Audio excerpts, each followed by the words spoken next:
स्वागत है दोस्तों आपका मेरे पर्सनल फाइनेंस कोर्स में। और हम मॉड्यूल 2 फाइनेंशियल प्लानिंग कर रहे हैं और आज का एपिसोड है 13 बजटिंग के बारे में। तो शुरू करते हैं आज का वीडियो।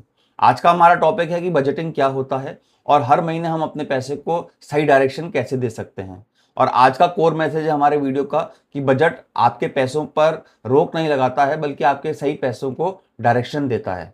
इस वीडियो में आप सीखने वाले हैं बजट क्या होता है, बजटिंग क्यों ज़रूरी है, 50-30-20 रूल क्या होता है, बजट कैसे बनाया जाता है और बजट बनाते समय होने वाली किन किन आम गलतियों को हमारे को नहीं करना है। चैनल पे अगर नए हैं तो चैनल को सब्सक्राइब कर दीजिए और आज का वीडियो पसंद आया हो तो लाइक और कमेंट ज़रूर कीजिएगा। देखिए, पिछले एपिसोड में हमने ये देखा था कि फाइनेंशियल गोल्स और इमरजेंसी फंड क्या होता है और कैसे बनाया जाता है। अब सवाल ये आता है कि हर महीने आने वाली जो इनकम है उसको हम सही तरीके से मैनेज कैसे करें। अगर सैलरी अच्छी है फिर भी सेविंग नहीं हो रही है तो समस्या इनकम में नहीं होती है, प्लानिंग में होती है और यही प्लानिंग बजटिंग कहलाती है। मैं सेबी रजिस्टर्ड इन्वेस्टमेंट एडवाइजर नहीं हूं, तो कोई भी इन्वेस्टमेंट करने से पहले आप अपने वित्तीय सलाहकार से बात कर लें और अपनी खुद रिसर्च करके ही फैसला लें। बजट क्या होता है? देखिए, बजट क्या होता है, वो एक यूज ऑफ इनकम होता है। एक प्लान बनाया हुआ होता है कि आपके पास जो सैलरी या पैसा आएगा उसको आप किस तरीके से यूज करेंगे, तो एक टोटल प्लानिंग होती है। यानी कि हर एक्सपेंस का एक एलोकेशन होता है और हर जो रुपी है वो आने से पहले ही डिसाइड कर लिया जाता है कि वो कैसे यूज होगा, कहाँ पे एक्सपेंस होगा और कहाँ एलोकेट होगा।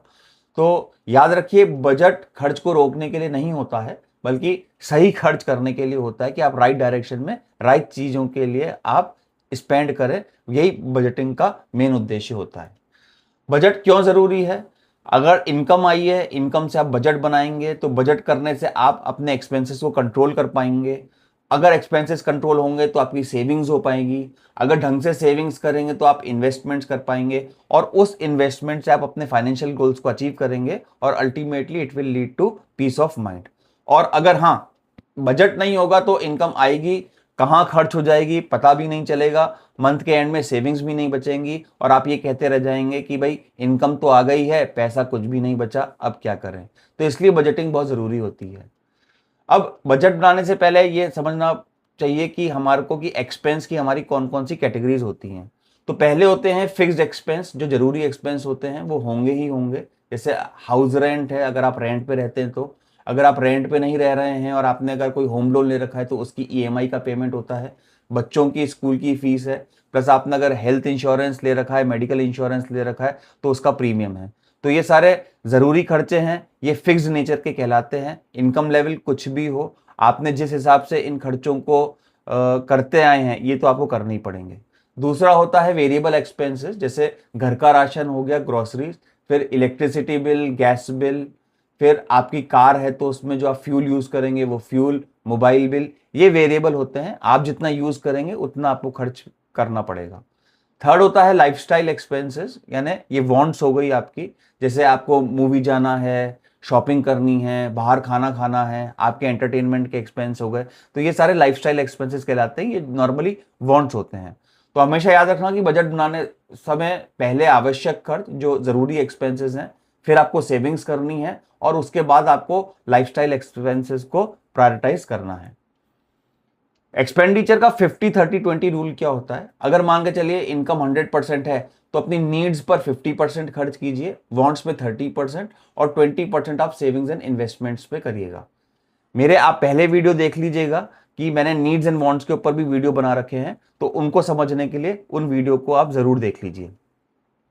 एग्जाम्पल के तौर पर अगर मंथली इनकम 60,000 रुपीज है तो 50% के हिसाब से नीड्स पे खर्चा हुआ लगभग 30,000 रुपए, आपकी वांट्स पे खर्चा हुआ करीब 18,000 रुपए और सेविंग्स एंड इन्वेस्टमेंट्स के लिए आपके पास 12,000 रुपए बच जाएंगे। ये एक नॉर्मल गाइडलाइन है। हर परिवार के सर्कमस्टेंसेस के हिसाब से ये रेशियो चेंज हो सकता है। ये एक केवल नॉमिनल गाइडलाइन बताई गई है। बजट कैसे बनाया सकते हैं हम लोग? 5 स्टेप अप्रोच है। स्टेप 1 में सबसे पहले अपने टोटल इनकम लिख लीजिए, सभी मंथली एक्सपेंसेस को लिखिए, फिर अगर अननेसेसरी एक्सपेंस हो जाते हैं आपके तो उनको अंडरस्टैंड कीजिए, उनको जानिए कि कहाँ आपका अननेसेसरी खर्चा हो रहा है।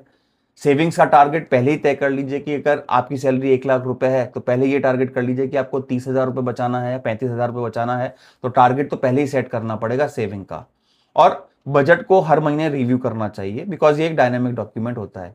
इन 5 स्टेप से आप अपनी इनकम, जो आपके पास पैसा आया है, उसको बजट कर सकते हैं, ताकि आप प्रॉपर्ली सेव कर पाएं और अपने फंड्स को इन्वेस्ट कर पाएं अपने फाइनेंशियल गोल्स के लिए।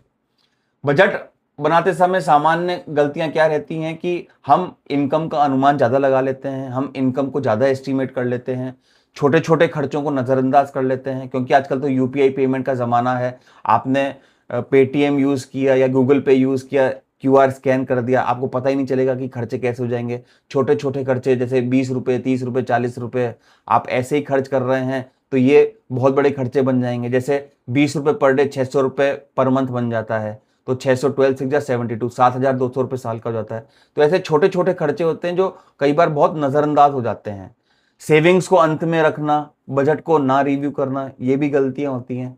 तो याद रखिए कि बजट एक डायनेमिक डॉक्यूमेंट है जो स्थिति परिस्थिति के हिसाब से चेंज होता रहता है और रिक्वायरमेंट के हिसाब से भी चेंज होता रहता है। तो उसको डायनेमिकली रिव्यू जरूर करें समय समय पर, कि कहीं पोर्शन कम करना हो, कहीं बढ़ाना हो। अगर मान के चले कि इस महीने कोई ज़्यादा खर्चे नहीं है, सेविंग ज़्यादा करनी है, तो ये रेशियो आगे पीछे कर सकते हैं, बट इस डॉक्यूमेंट को रिव्यू करना बहुत ज़रूरी है।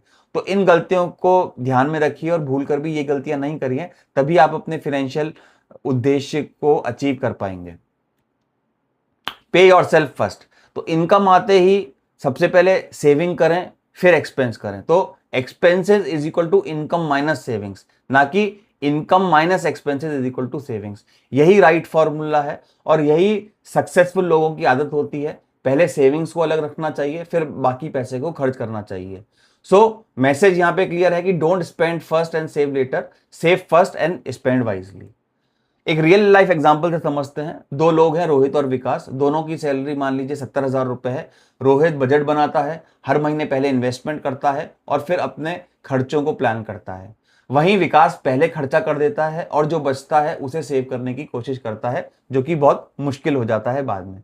तो 1 साल के बाद अगर स्थिति का जायजा लें अपन, तो रोहित के पास इमरजेंसी फंड और इन्वेस्टमेंट होगा और विकास के पास सेविंग्स बहुत कम होने वाली है। तो यहाँ पे डिफरेंस किस बात का है? यहाँ पे डिफरेंस 70,000 सैलरी सेम है, डिफरेंस केवल प्लानिंग का है, डिफरेंस केवल बजटिंग का है। तो बजटिंग के जरिए किस तरीके से रोहित एक बेटर फाइनेंशियल डिसिप्लिन मेंटेन कर सकता है, ये एग्जाम्पल हमारे को ये चीज समझाता है। तो आज के वीडियो में हमने ये सीखा है कि बजट क्या होता है, बजटिंग क्यों जरूरी है, 50-30-20 रूल ऑफ सेविंग क्या होता है, और बजट बनाने के स्टेप्स क्या होते हैं, और बजट में हमारे को क्या गलतियां नहीं करनी चाहिए। अब आप आज ही अपने पिछले महीने की इनकम और सभी एक्सपेंसेस को लिख लीजिए और उन्हें अपनी कैटेगरीज में बांटिए। नीड्स क्या हैं, वांट्स क्या हैं, सेविंग्स क्या हैं। पुराने वीडियो मेरे देख लीजिएगा, इनमें मैं नीड्स वांट्स को काफ़ी ढंग से कवर कर चुका हूं। और फिर देखिए कि आपका पैसा वास्तव में कहाँ जा रहा है। हमेशा याद रखिए कि आपका बजट आपकी फाइनेंशियल फ्रीडम का एक रोड मैप होता है। अगले एपिसोड में हम सीखेंगे कि कैश फ्लो मैनेजमेंट क्या होता है, क्यों कई लोग अच्छी इनकम होने के बाद भी फाइनेंशियल स्ट्रेस में रहते हैं, बिकॉज वो अपने कैश फ्लो को मैनेज नहीं कर पाते हैं। क्या आप बजट बनाते समय कोई दिक्कत पा रहे हैं? आप नोटबुक में बना रहे हैं, एक्सेल में बना रहे हैं, या मोबाइल ऐप से बना रहे हैं, या बिल्कुल भी नहीं बना रहे हैं? तो आप कमेंट करके मुझे जरूर बताइएगा, तो मैं रिव्यू करके आपको बता दूंगा कि आपकी स्ट्रैटेजी एंड प्लानिंग बजट के लिए सही है या नहीं है। तो आज के वीडियो में बस इतना ही। अगर वीडियो पसंद आए तो लाइक कीजिए, अपने फ्रेंड्स एंड फैमिली के साथ शेयर कीजिए, और चैनल को अभी तक सब्सक्राइब नहीं किया तो सब्सक्राइब जरूर कर लीजिएगा, क्योंकि पर्सनल फाइनेंस के बारे में मैं जानकारी लेकर के आपके लिए हमेशा ऐसे वीडियो बनाता रहता हूं। तो मिलते हैं नेक्स्ट वीडियो में। धन्यवाद।